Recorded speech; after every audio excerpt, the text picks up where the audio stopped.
Anak adalah ujian yang diberikan oleh Allah Subhanahu wa Ta'ala pada kita. Kita tidak pernah bisa memperlakukan anak sebagai robot-robot kita yang hanya menurut apa yang kita mau. Tetapi ada satu hal yang lebih berat.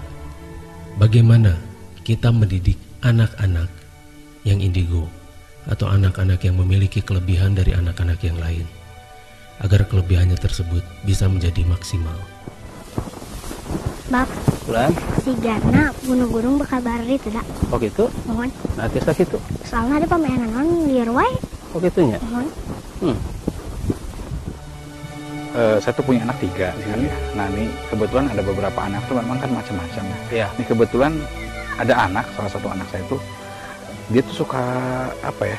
Suka ngelihat yang hal-hal yang agak aneh-aneh. Oh gitu. iya, dia Karena- bisa melihat sesuatu yang tidak bisa dilihat oleh anak-anak lain begitu. Iya, iya. Dan kita juga tidak bisa melihat apa yang dia lihat itu kan ya. Betul, betul. Ah, iya, iya. Betul. Jadi kadang-kadang dia tuh suka pas kalau lagi jalan atau lagi apa, kalau lagi di rumah atau apa. Ya kok kayaknya tuh ada apa gitu, ada yang misalnya tuh kayak semacam ada yang liatin atau ada yang merhatiin. Kadang-kadang suka ngelihat sekelebat putih bayangan atau apa gitu. Iya. Nah begini, kalau anak-anak seperti itu anak yang pituitarinya itu aktif. Jadi di sini ada kelenjar pituitari. Nah jadi kalau misal pituitarinya itu aktif, si anak jadi bisa terhubung. Itu namanya anak indigo intradimensional. Indigo intradimensional. Jadi ketika anak-anak itu memiliki kemampuan seperti itu, biasanya orang tua ya khawatir, terus takut. pertama jadi bingung kan. Betul. Mesti digimanain ini Betul, anak? betul, betul. Mesti harus dibagaimanakan, mesti apakah kita harus perlakukan istimewa ataukah kita tutup kemampuannya dan sebagainya. Padahal anak-anak semacam begini itu anak-anak indigo, dia punya anugerah, dia punya kemampuan yang di atas rata-rata. Dan biasanya kemampuan anak-anak yang semacam begini, dia bisa melebihi dari anak-anak yang normal. Contohnya begini, dia memang mungkin ya, dia nilainya jelek-jelek di sekolah, dia nilainya nggak bagus lah, nilainya tidak bagus, tidak sesuai apa yang kita harapkan. Tetapi di satu hal, dia punya kemampuan yang luar biasa. Contohnya, misalnya dia menyanyi, dia punya kemampuan yang jauh lebih bagus daripada anak-anak yang lain. Yang biasa. Terus kemudian di pandangan, di wawasan, dia punya kemampuan yang jauh mungkin dari kita orang tuanya. Ya contohnya si anak bisa memprediksi, tiba-tiba, "Pak, jangan pulang dong. Maksudnya jangan berangkat dong. Nggak enak nih." Tapi kita tetap berangkat karena kita harus kerja. Tiba-tiba terjadi kecelakaan. Nah ini salah satu kemampuan dari anak-anak indigo yang interdimensional itu. Atau dia punya indigo clairvoyance. Kalau tadi contoh anak yang tadi, ya. Kalau untuk anak yang tadi contohnya, dia itu punya kemampuan indigo clairvoyance. Jadi dia bisa rampung penglihatan. Dia punya penglihatan jauh ke depan daripada kita. Ya contohnya kita sajalah orang-orang normal. Sering kita merasa pernah satu kejadian, ini pernah kejadian loh. Deja vu ya apa? Deja vu. Oh, iya, Deja iya, vu. iya. Nah itu tuh salah satu fungsi pituitari kita yang sedang on. Nah ketika on itu, si pituitari akan menangkap sinyal-sinyal yang sekiranya sinyal tersebut akan muncul di suatu waktu. Biasanya muncul di mimpi. Makanya kenapa Nabi Yusuf bisa mentakwilkan mimpi, dan memang mimpi itu bisa ditakwilkan asal mimpi yang benar-benar berasal dari kelenjar pituitari itu. Nah terus ada lagi, anak yang indigo clairvoyant seperti tadi, dia bisa merasakan sesuatu yang belum terjadi. Contohnya, kenapa perasaan saya tidak enak, tapi saya melihat ada sesuatu yang akan terjadi seperti gunung-gunung akan meletus dan sebagainya. Nah, ini satu contoh anak yang punya kemampuan indigo clairvoyance. Indigo yang dia bisa melihat rampung penglihatan, dan mungkin kita tidak pernah duga sebelumnya.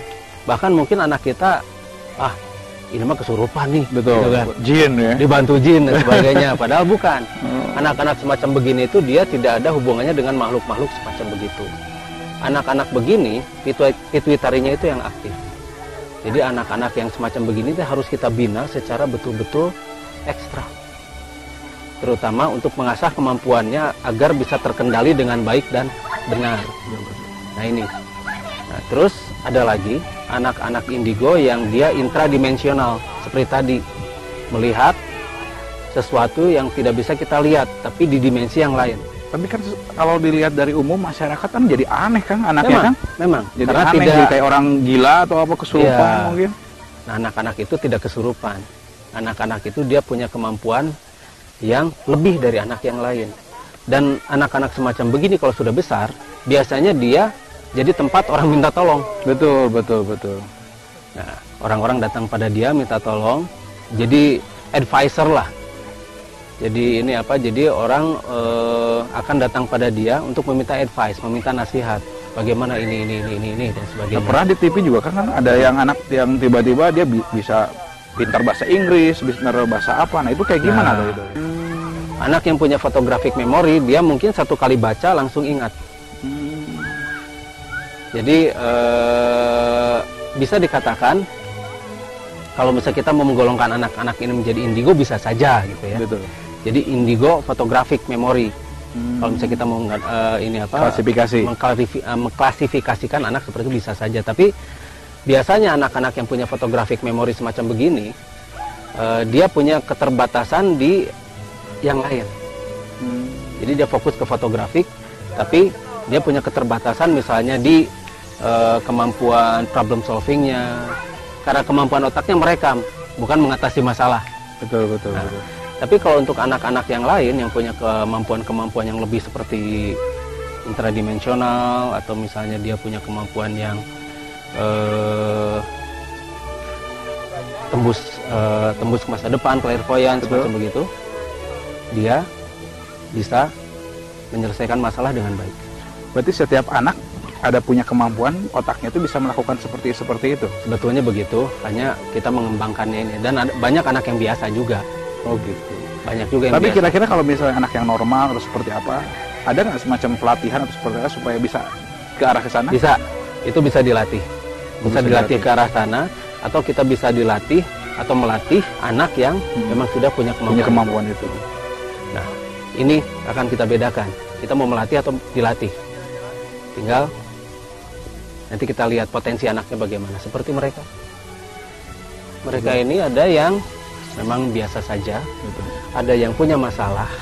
Ya contohnya ada yang misalnya Down syndrome, atau misalnya ada yang punya gangguan di syaraf. Contohnya dia suka step. Ada juga yang autisme. Ada juga yang ini CP, cerebral palsy dan sebagainya. Banyak anak-anak yang memang bisa dibantu, tapi kita bisa tingkatkan kemampuannya agar minimal dia bisa berinteraksi dengan benar dan bisa hidup sendiri lah. Tanpa kita terus bantu sampai dia biar mandiri lah gitu kan ya. Belajar hidup mandiri. Ya. Betul. Nah ini dia. Nah, di sini kita latih mereka, kita maksimalkan kemampuan mereka agar mereka bisa menjadi manusia yang benar-benar khalifah fil ard. Anak-anak indigo biasanya mereka itu moody. Jadi bagaimana moodnya? Kalau misalnya moodnya lagi bagus, mereka bisa ditanya apa saja. Ya satu contoh saja ini. Ini ya, kita lihat kartu ini. Ini kartu apa, Dek? Heart ya.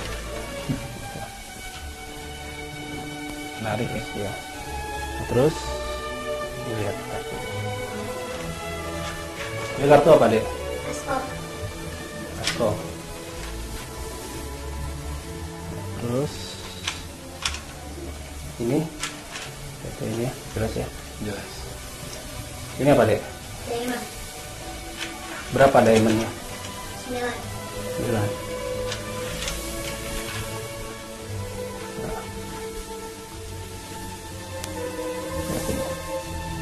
Ini berapa? Ini apa ini? Dek. Kingstop. Kingstop. Ya. Tapi memang kadang-kadang mereka itu kalau misalnya begitu moodnya sudah turun, itu mulai lama, mulai males. Tapi kalau misalnya moodnya lagi bagus, ditanya apa saja mereka bisa. Jadi ini ya, apa namanya, tergantung suasana hati gitu ya. Tergantung suasana hati gimana moodnya. Kalau moodnya lagi bagus, dia akan menjawab ya bagus. Tapi kalau misalnya moodnya lagi jelek, ditanya gimana juga nggak akan mood. Nah, kalau yang seperti ini, yang bisa nebak seperti itu indigo seperti apa itu? Itu bisa apa saja. Kalau dia itu termasuk prodigi. Kalau prodigi itu sudah di atas indigo, jadi dia bisa jadi apa saja. Misalnya sekarang dia jadi orang yang bisa melihat intradimensional. Tapi besok atau lusa, dia mungkin bisa jadi penyanyi. Tapi nantinya lagi, dia bisa saja jadi pelukis. Nah, untuk anak-anak yang semacam begini, kita orang-orang umum itu lebih banyak mengatakan itu the pretender. Jadi orang bisa jadi apa saja. Kalau levelnya itu sudah prodigi, jadi sudah bukan indigo lagi. Anak-anak seperti ini tuh levelnya di atas indigo. Nah, satu lagi deh. Ini apa deh? Malas? Ya udah. Nah kayak gini. Nah itu satu contoh. Iya. Itu satu contoh. Jadi kalau udah malas, udah nggak mood, kita nggak bisa paksa. Jadi memang terbawa perasaan. Iya. Ya. Iya. Nah itu kalau memang itu harus dibuat nyaman terus atau gimana?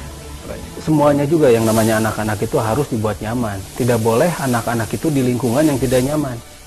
Ya contohnya kalau misalnya kita menyekolahkan anak. Menyekolahkan anak itu harus betul-betul sekolah yang nyaman untuk anak-anak. Jangan sekolah yang penuh dengan tekanan. Nah kalau misalnya anak-anak penuh dengan tekanan, dijamin anak-anak itu tidak akan nyaman ketika bersekolah. Dan pasti mereka malas-malas. Kalau persaingan perlu nggak, Kang? Begini, apabila anak di lingkungan yang nyaman, yang baik, dan kemudian mereka terakomodir dengan baik dan benar, insya Allah mereka akan bisa memasuki persaingan yang kompeten. Jadi anak-anak itu dia akan kompeten untuk masuk ke dunia nyata. Dia akan bisa melakukan apa saja. Dan mungkin tidak akan ada saingan. Karena kemampuannya itu jauh melebihi kemampuan anak-anak yang lain. Hanya satu, mereka itu moody tadi. Jadi gimana moodnya? Kalau misalnya moodnya lagi bagus, mereka jadi bagus. Tetapi kalau moodnya lagi jelek, dia apa-apain juga susah. Jadi dengan kata lain mereka bisa memilih apa yang memang nyaman buat mereka gitu ya? Iya, nyaman buat mereka dan mereka bisa berpikir dengan baik. Dan semuanya jadi terbuka.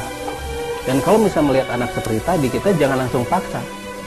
Kamu nggak boleh begitu dong, dan sebagainya. Nah ini, mereka makin tertekan. Ketika mereka semakin tertekan, mereka akan semakin jauh dari nurut. Jadi biarkan mereka berkembang. Karena Allah tuh sudah memberikan jalan yang jelas pada mereka tuh. Tinggal orang tua kita tuh orang tua harus betul-betul melihat di mana sih mereka, arah mereka kemana. Karena fungsi orang tua adalah untuk mengakomodir. Fungsi orang tua itu adalah untuk memberi jalan kepada mereka, bukan mendoktrin mereka sehingga menjadi apa yang kita mau. Karena mereka itu punya jalan yang sudah Allah arahkan. Nah, orang tua seperti kita, makanya di dalam Al-Quran di surat Al-Anfal ayat 28 kan jelas, wa'lamu annama amwalukum wa auladukum fitnatun wa indahu ajrun azim. Jadi sebetulnya harta dan anak itu adalah ujian. Jadi kita tidak bisa membuat anak itu menjadi robot-robot kita yang untuk membuat apa yang kita mau, memuaskan kita, membanggakan kita, padahal mereka tersiksa. Jadi anak-anak seperti tadi, insya Allah akan muncul kemampuannya. Atau anak yang bagaimanapun, yang biasa pun, yang normal pun, itu apabila mereka diberi lingkungan atau diberi suasana yang menyenangkan mereka, insya Allah mereka itu punya kemampuan yang atas rata-rata. Nah ini kita nih orang tua kadang-kadang kan tergantung ya Kang ya, apa secara ekonomi kan berbeda atau seperti apa. Kadang-kadang anak pengen istilahnya tuh bisa ngebantu orang tua, minimal dimintain tolong karena mungkin karena lagi repot adik seperti apa. Ini yang sehari-hari nih Kang ya. Artinya kan bisa muncul aja anak indigo dengan kondisi ekonomi seperti apapun ya Kang ya. Bisa saja. Nah itu kita pengen ngarahin supaya dia ngebantu orang tua atau seperti apa. Kan kadang-kadang orang tua ini suka maksa nih agak nah itu gimana gitu? Nah sebetulnya begini, apabila anak-anak itu di lingkungan yang enak, itu tidak perlu dipaksa kok. Kita tuh sebetulnya tidak perlu suruh mereka untuk berbuat apa yang kita mau, tetapi mereka akan berbuat sendiri tanpa paksaan. Gak bisa begini, itu ambil ini, Berarti dengan cara dirangsang aja ya Kang ya. Iya, iya. Soalnya memang saya juga ada beberapa anak ya, kalau kita punya ada beberapa anak. Ada anak yang memang rajin gitu ya, nurut atau seperti apa. Ada anak yang memang dia pengennya ya, yang itulah yang mungkin spesial itu agak sedikit pengen sendiri atau apa gitu. Nah biasanya anak-anak yang spesial itu kecerdasannya lebih. Karena dia punya mood sendiri dan punya arah yang dia mengerti sendiri. Gitu. Tapi ada juga anak-anak yang autis. Ya, itu berbeda. Nah kita orang tua kalau untuk kondisi seperti itu nih kadang-kadang kita kan pengen minta tolong nih kalau berubah. Kadang-kadang dia nggak mau menolong kan mungkin atau seperti apa dia benar-benar nggak nyaman nih. Nah gimana sikap kita nih sebenarnya? Kita kerjakan bareng-bareng sama mereka. Jadi kita bekerja dengan mereka. Yuk kita bikin ini yuk. Yuk kita bikin itu yuk. Ayo bareng-bareng. Mereka senang. Nah ini seringnya begini di sekolah anak itu diajarkan bukan diberi contoh. Betul. Karena pendidikan yang paling baik itu bukan dengan ajaran tapi dengan contoh. Nah ini dia. Nah ini yang harus orang tua ketahui, semua orang tua ketahui bahwa yang namanya anak itu betul-betul ujian buat kita, betul-betul yang namanya fitnah buat kita, betul-betul cobaan yang luar biasa berat. Jadi kita yang harus benar-benar bisa masuk ke mereka dulu, jangan paksa mereka masuk ke kita. Selama kita paksa mereka masuk ke kita, selama itu juga akan penuh dengan pertentangan dan penentangan. Karena mereka itu punya ini masing-masing punya apa? Punya rasa ingin tahu yang mungkin kita sendiri tidak mengerti rasa ingin tahu mereka itu sampai sejauh mana dan sebatas apa. Nah, untuk anak-anak yang normal sekalipun, apabila mereka itu kita perlakukan dengan baik dan benar, dengan jalan kita memasuki dunia mereka dulu, jangan memaksa mereka memasuki dunia kita dan keinginan kita. Insya Allah mereka akan jadi anak-anak yang punya karir yang baik. Jangan sampai begini, anak itu dia punya bakat di bidang kedokteran, kita paksa jadi pengusaha, nggak akan bisa. Akhirnya dia jadi dokter, tapi otaknya otak bisnis. Betul. Jadi dia akan paksa si pasien itu beli obat. Nah, kalau misalnya anak punya jiwa dokter, kita paksa untuk jadi bisnismen, susah. Dia tidak akan tega untuk ini untuk apa menarik biaya dan sebagainya. Jadi atau misalnya dia jualan, kalau misalnya dia dihutangkan, kemudian si orangnya nggak bayar ya sudahlah. Nah, itu. Jadi orang itu harus diarahkan bagaimana bawaannya. Nah ini yang berat. Karena tidak semua orang tua itu mengetahui. Satu-satunya jalan untuk mengetahui itu adalah dan kita memasuki dunia mereka itu. Begitu kita memasuki dunia mereka, begitu kita sudah mampu beradaptasi dengan mereka, dengan jalan kita mengurangi ego kita sebagai orang tua, dan nanti mereka akan muncul menjadi pribadi-pribadi yang luar biasa. Itu sudah pasti. Nah, untuk istilahnya kita mengetahui itu seperti itu kan, memang ada target atau misalnya umur mereka, dari umur atau dari apa, atau misalnya kita memang mungkin merancang dengan pelajaran apa atau ilmu apa atau seperti apa. Nah begini, mereka akan meminati suatu ilmu yang benar-benar cocok dengan mereka. Kita jangan jejali mereka dengan ilmu-ilmu yang justru nanti tidak terpakai. Sayang otak mereka, sayang otak-otak bagus mereka itu kalau misalnya kita jejali dengan berbagai macam pengetahuan yang sebetulnya tidak perlu. Kasihan. Nah apa istilahnya kalau kita contoh nih Kang, kalau misalnya kita anak nih misalnya ini kadang-kadang saya nih misalnya itu kan ya suka ngajarin mereka matematik misalnya contoh ilmu yang seperti itu bukan sama seperti itu, kadang-kadang mungkin suka agak ditekan nih suruh ngapalin atau seperti apa gitu kan di luar ini. Nah itu gimana? Iya gitu? Tapi akhirnya mereka jadi susah kan. Betul. Jadi susah mengertinya kan, karena mereka tidak pada situasi yang menyenangkan mereka. Jadi apabila kita ajarkan matematika dengan suasana yang menyenangkan, misalnya begini, misalnya untuk anak yang balita 5 tahun atau di bawah 5 tahun, kan, kita beri mereka permainan, misalnya contohnya begini, ada bola 3, tangkap dong bola 1, begitu tangkap dong bola 2, bola 2. Jadi sudah ada berapa bolanya? 2. Oh iya. Tanpa disadari mereka belajar gitu ya kan? Iya, semacam begitu. Jadi kita berimprovisasi. Jadi sesuai dengan jiwa mereka sebagai anak-anak. Kalau misalnya kita paksa belajar, susah. Jadi dengan kata lain, kalau memang kita memahami dengan konsep pendidikan yang seperti itu, sebetulnya tidak bisa antara yang normal, mungkin yang kita anggap normal, yang indigo atau seperti apapun, sebetulnya sama-sama nggak ada masalah kan ya berarti sama-sama aja. konsepnya. Iya, cuma bedanya kalau anak-anak yang indigo mungkin nanti tanggung jawabnya lebih besar. Tanggung jawabnya lebih besar nanti untuk sesamanya. Karena anak-anak indigo itu diberi kelebihan. Nah, kelebihan ini yang harus diaplikasikan untuk umat. Nah, ini kita sebagai orang tuanya harus mengajarkan pada anak-anak itu bahwa dia punya tanggung jawab yang luar biasa. Didikan yang paling baik itu bukan, sekali lagi, bukan dengan ajaran, bukan dengan pemaksaan, dan bukan juga dengan doktrin. Didikan yang paling baik adalah dengan contoh. Bagaimana kita memberi contoh pada mereka. Bagaimana kita memberikan pengetahuan dengan berbagai macam praktek pada mereka. Ya, itu saja. Jadi kalau misal sekali lagi kita didik mereka dengan baik dan benar, anak-anak itu akan menjadi anak-anak yang baik dan anak-anak yang benar. Dan ini tanggung jawab orang tua semua ya, Bu. Tanggung jawab orang tua, bukan tanggung jawab sekolah.